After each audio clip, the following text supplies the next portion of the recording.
Germany से, America से, Australia से, वो क्यों आता है यहाँ? उन्होंने यहाँ शादी की।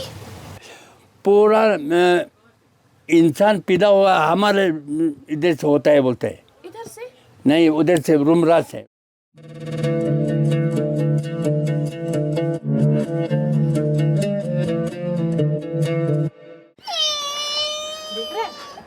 नाटक कर रहे हैं, डरा रहे हैं आपको वो लोग।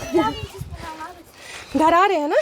बाजले बाजले झूले झूले।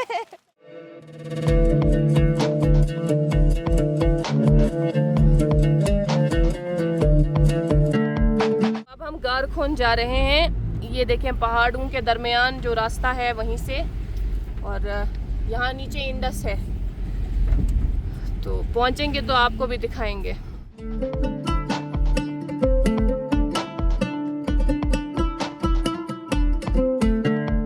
आर्यन वैली में सफ़र जारी है। दारचिक से निकलकर हम बाकी के 3 गांव गरकौन, दा और हानू में जाएंगे। सफ़र के दौरान जब मेरी नज़र को पहाड़ों की ऊंचाइयों ने कैद कर लिया तो कुरान पाक में मौजूद सूरह अन-नहल की ये आयत याद आई, जिसका तर्जुमा यूँ है, बिस्मिल्लाहिर्रहमानिर्रहीम, और उसने ज़मीन में मजबूत पहाड़ रख दिए ताकि वो तुम्हें लेकर न हिले, और नहरें और रास्ते बनाए ताकि तुम रास्ता पा सको।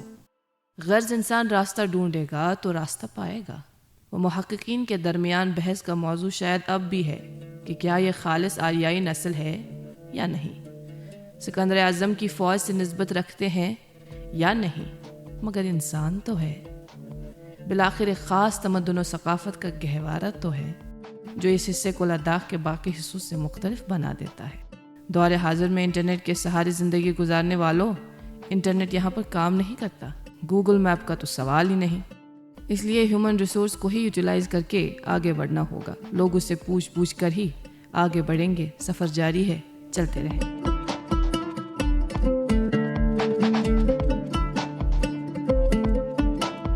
गांव कितना दूर है? गांव कितना दूर है?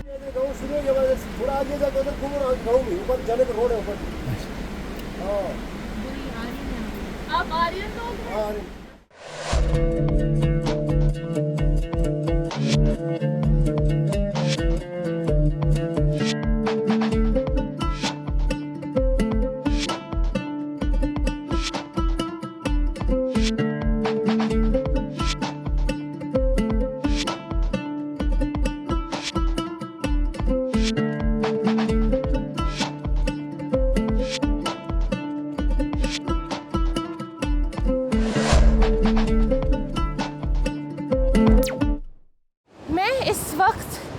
आर्यन वैली के दूसरे गांव में हूँ, और ये दूसरा गांव मेरे यहाँ दाएं जानिब में बसता है।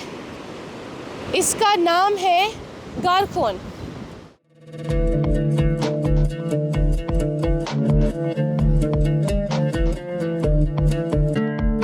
ये सिंध है, सिंधु शेर दरिया या सिंगे जंगबो कहे। तिब्बत के प्लेटू पर मानसरोवर झील के करीब तिब्बत में वाक़ कोहे कैलाश के पास से निकलता है। ये एक छोटे से चश्मे की सूरत में शुरू होता है और फिर लद्दाख से शुमाल मगरिब की तरफ बहता है, फिर पाकिस्तान में दाखिल होता है, जहाँ ये तकरीबन पूरे मुल्क के तूल व अर्ज़ से गुजरता है और आखिर में कराची के करीब बहरे अरब में जा गिरता है। दरियाए सिंध दुनिया के तवील तरीन दरियाओं में से एक है, जो तकरीबन 3180 किलोमीटर का फासला तय करता है। जिस इलाके से गुजरता है वहाँ की ज़राअत, माशियत और सकाफ़त में इसका इंतहाई कलीदी रोल है। इसी दरियाए सिंध के किनारे हम भी सफ़र कर रहे हैं और पहुँच गए हम इस एक पुल पर, जिसके दोनों तरफ प्रेयर फ्लैग्स लगे हैं जो हवाओं के इशारे पर रक़्स कर रहे हैं।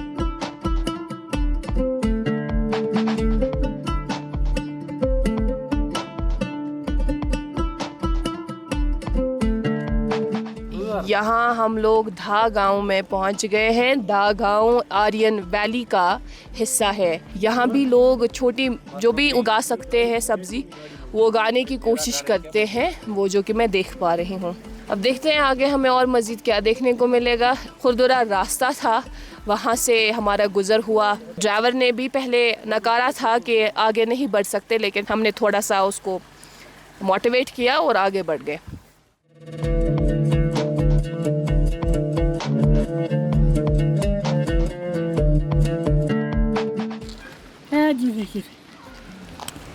झूले आपको उर्दू आती है किसी को?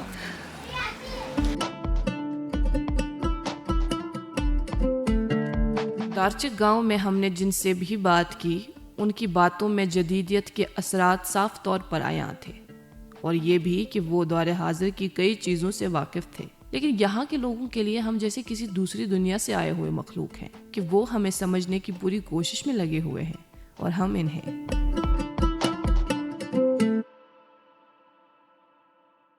पूछो नाम. Tunu ya bedede. Tren geldim. ये सिर पर क्या लगाया है? हम शीशा ये बच्चे. Ha? हम शीशा ये बच्चे. Nereye girdiniz? पूछो इतना. फ्लावर. Pul. Montuto. Montut. जो ऊपर दलाई लामा लगाया है ये क्या है? ये क्यों आपने लगाया है? इससे क्या होता है? ली अलम डिम्बो छस फोटो ये बच्चे ये भी सुन छामे तो. भगवान को झूले बोलता. अच्छा, भगवान को झूले बोल. झूले भगवान. आपका घर कहाँ है? जो गुटा को बच्चे. ये है. ये आपका घर है? ये है मेरे बहुत घर. अच्छा. बोलो ये बहुत खूबसूरत घर है. ती ठाली लाची ते को आते को ठाल को लाची. Thank you. इसको बोलो. Tinko. Tungu.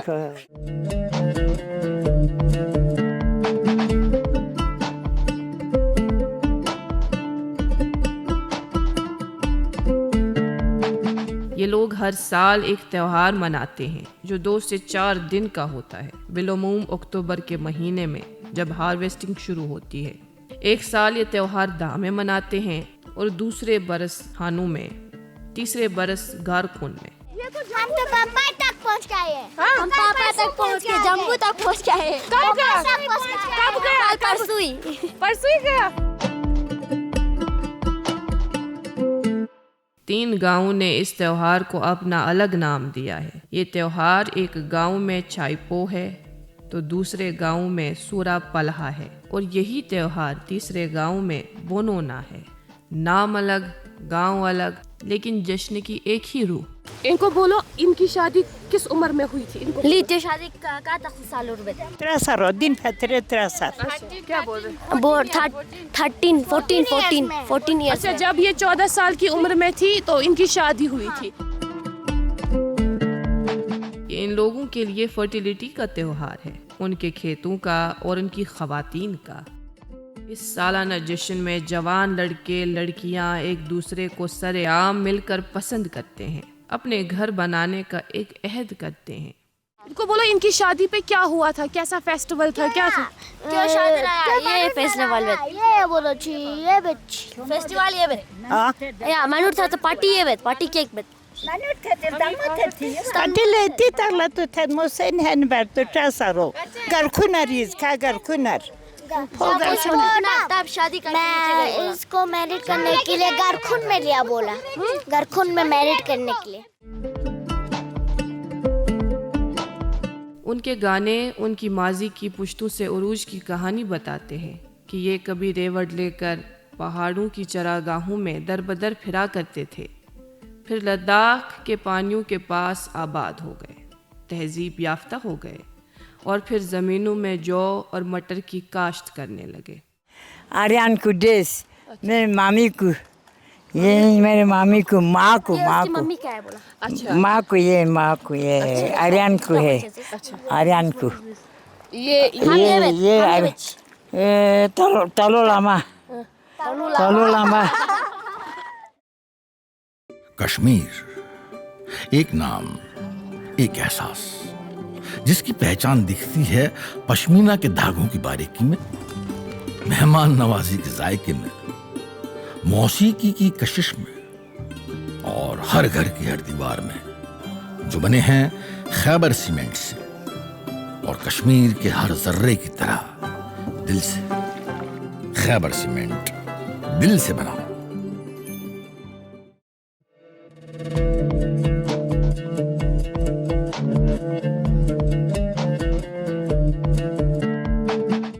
यहाँ गांव है, इसमें कितने घर होंगे? अभी तो बहुत 200 से ऊपर हो गया।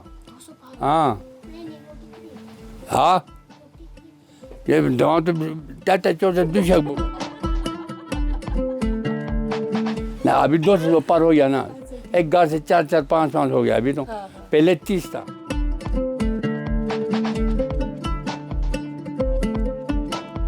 ये लोग जब महाजिर थे तो एनिमिस्ट्स थे, जो कायनात की ताकतों के पुजारी थे। सूरज, तारे, पानी, पहाड़ इनके माबूद थे। मुहक्किक उनके इस मजहब को वंचौस कहते हैं।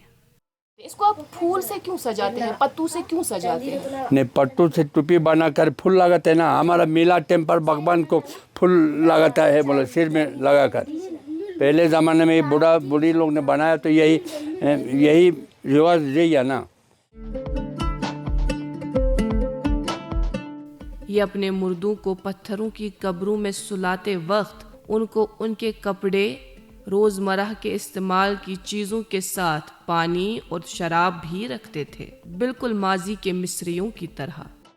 कुछ लोगों का मानना है कि इस समाज में मुर्दों को दफनाने की रस्म उन पर इस्लाम के असर की गवाही देता है, जो मकामी असर नफूस से बतदरीज ज़ाइल हो गया। ये लोग अब अपने मुर्दों को जलाते हैं। अपने जो बाप दादा हैं उनसे क्या सुना है कि आप पहले किसकी पूजा करते थे, क्या देखते थे? पहले हमारा दादा लोग दबाता है। दबाता है? हाँ, किसमें? वो नीचे मिट्टी के अंदर इसे बनाकर इसके अंदर दबाता है। किसको? हाँ, हम सब मर गया तो। जब मर, हाँ, फिर कब्र में? हाँ, कब्र में। कब्र कहते हैं। हाँ। अच्छा, फिर इसके बाद में हमारा लामा आ गया।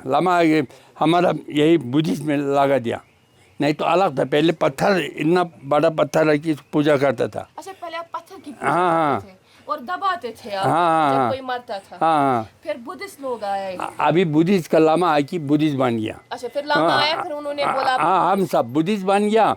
दराज मुसलमान बन गया, गनोक मुसलमान बन गया।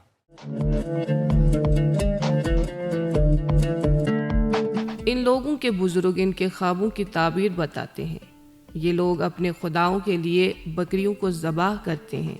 कबीलों की दायमी खुशी के लिए ये लोग एक मकीन मर्द को 1 साल के लिए तड़ीपार करते हैं और उसको अपनी तरफ से राह हक में एक कुर्बानी समझते हैं। 1 साल बाहर रहने के बाद ये शख्स जब वापस घर लौटता है तो इसका ज़बरदस्त इस्तकबाल किया जाता है। पूरा उठा कर जाना पड़ेगा। अच्छा, दिल्ली में लेके जाते हैं? हाँ, कहीं बाहर देश में भी ले जाता है। अच्छा, जब आपको कहीं जाना होता है तो अब वो खुद कपड़ा पहन के जाना पड़ेगा। वो हम अभी नहीं, वो बूट बना कर हाथ से, ये धागा बना कर, देखो सब हम बना बोलते हैं, ये धागा बना कर है। ये धागा क्यों बनाते हैं? ये वो बनाने की, जूता बनाने के लिए।